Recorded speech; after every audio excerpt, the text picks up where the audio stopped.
Petrol pump का श्राप season 6 अधूरी मुक्ति।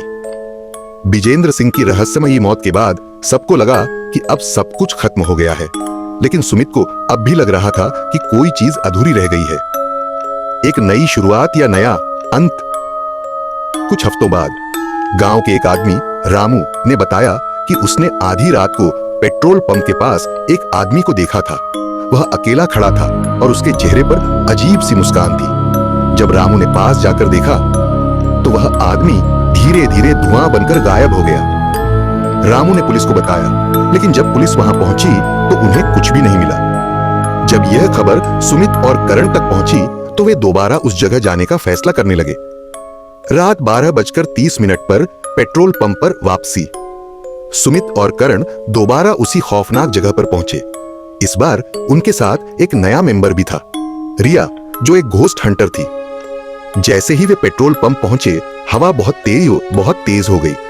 अचानक साइन बोर्ड खुद ब खुद गिर गया। रिया ने तुरंत स्पिरिट बॉक्स ऑन की और कहा, अगर कोई आत्मा यहां मौजूद है तो कोई संकेत दो। कुछ सेकंड तक सन्नाटा रहा, फिर अचानक मशीन में से एक धीमी आवाज आई, हम अब भी अटके हुए हैं। करण ने पूछा, क्यों? तुम्हें तो मुक्ति मिल चुकी थी।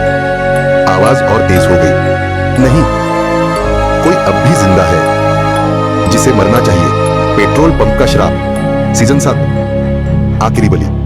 आत्माओं ने कहा कि कोई अब भी जिंदा है जिसे मरना चाहिए। इसका मतलब था कि विजेंद्र सिंह के अलावा भी कोई और गुनहगार था। गांव में छुपा एक और रहस्य।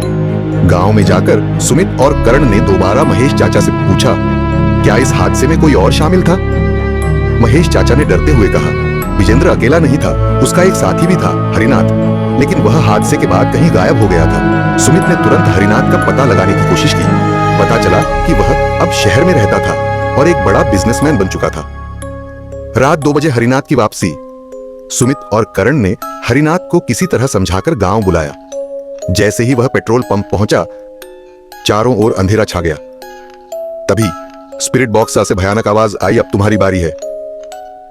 हरिनाथ डर के मारे पीछे हटने लगा, लेकिन अचानक उसकी आंखें सफेद हो गईं और उसका शरीर हवा में उठ गया। सुमित और करण चीखते रहे, लेकिन कुछ नहीं कर पाए। आत्माएं अपना बदला लेने आई थीं। अंतिम मुक्ति। हरिनाथ के गिरते ही पेट्रोल पंप की सारी अजीब घटनाएं रुक गईं। डॉ राकेश ने कहा, अब शायद उन्हें शांति मिल गई होगी। सुमित ने कैमरा बंद किया और सोचा, क्या यह सच में अंत था या कुछ अब भी अधूरा था? अगले सीजन में सच्चाई सामने आएगी। सेशन 8 के लिए सब्सक्राइब करना भूलना मत, और हाँ कमेंट में बताना कि कैसा था story Suraj horror stories Hindi stories video. बिल्कुल पेश है पेट्रोल पंप का श्राप सीजन 8 और 9। कहानी अब और गहरी और डरावनी होती जा रही है। पेट्रोल पंप का श्राप सीजन 8 दूसरी दुनिया का दरवाजा। हरिनाथ की रहस्यमयी मौत के बाद सुमित, करण और रिया को लगा कि यह श्राप अब हमेशा के लिए खत्म हो चुका है। उन्होंने कैमरे बंद किए, फाइल्स संभाली और लौटने की तैयारी कर ली। लेकिन उसी रात रिया को एक अजीब सपना आया। उसने देखा कि पेट्रोल पंप के नीचे एक पुराना तहखाना है, जहां दरवाजे पर खून से लिखा था, यहां सब शुरू हुआ था। रिया ने तुरंत करण और सुमित को बताया। तीनों ने मिलकर पंप के जमीन की खुदाई शुरू करवाई। तहखाने की खोज। 3 दिन बाद जमीन के नीचे उन्हें एक लोहे का दरवाजा मिला। दरवाजे पर ताले लगे थे जो जंग खा चुके थे। रिया ने जैसे ही ताले को छुआ, हवा में अजीब सी सरसराहट गूंजने लगी। दरवाजा खुद ब खुद खुल गया। अंदर घुप्प अंधेरा था। उन्होंने टॉर्च जलाई तो देखा दीवारों पर काले धागों से कुछ लिपटा हुआ था। वह इंसानी बालों से बने टोटके थे, जिनका इस्तेमाल काले जादू में होता है। एक कोने में एक पुरानी डायरी मिली। उस पर लिखा था, रमेश यादव की आत्मा अब भी यही है। रमेश यादव कौन था? डायरी में लिखा था कि रमेश यादव ही असली मालिक था पेट्रोल पंप का। लेकिन पेट्रोल पंप जलने से कुछ दिन पहले उसने किसी तांत्रिक से मिलकर एक ऐसा यज्ञ करवाया था जिससे वह अमृता पाना चाहता था। उस यज्ञ में हुई गलती के कारण ही आत्माएं कभी शांति नहीं पा सकी। यानी यह सब हादसा नहीं था, बल्कि एक तांत्रिक प्रयोग का खौफनाक परिणाम था। सीजन 9 में क्या रमेश यादव की आत्मा अब भी जिंदा है? पेट्रोल पंप का श्राप सीजन 9। अमर आत्मा। सुमित, करण और रिया अब समझ चुके थे कि असली श्राप का कारण रमेश यादव था। अब उन्हें उसकी आत्मा से सामना करना ही था। तांत्रिक की खोज। डायरी में एक नाम दर्ज था, भैरवनाथ। यह वही तांत्रिक था जिसने रमेश के लिए अमृता का प्रयोग किया था। पता चला कि वह अब हिमालय के किसी गांव में एकांत में रह रहा था। सुमित और कर्ण ने हिमालय की यात्रा की और कई दिनों बाद भैरवनाथ को खोज निकाला। भैरवनाथ ने कहा, रमेश की आत्मा अमर नहीं हुई, वह अधर में फंस गई है, न जीती है न मरती है। जब तक उसका अंतिम संस्कार नहीं होगा उसका श्राप चलता रहेगा। अग्नि की मुक्ति। तो राकेश ने सलाह दी कि रमेश की अधूरी आत्मा को मुक्ति देने के लिए उसी तहखाने में उसका प्रतीकात्मक अंतिम संस्कार करना होगा जहां उसने यज्ञ किया था।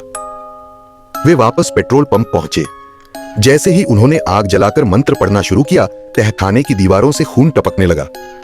हवा में रमेश की चीख गूंजने लगी, यह मेरी जगह है, मैं यहां से नहीं जाऊंगा।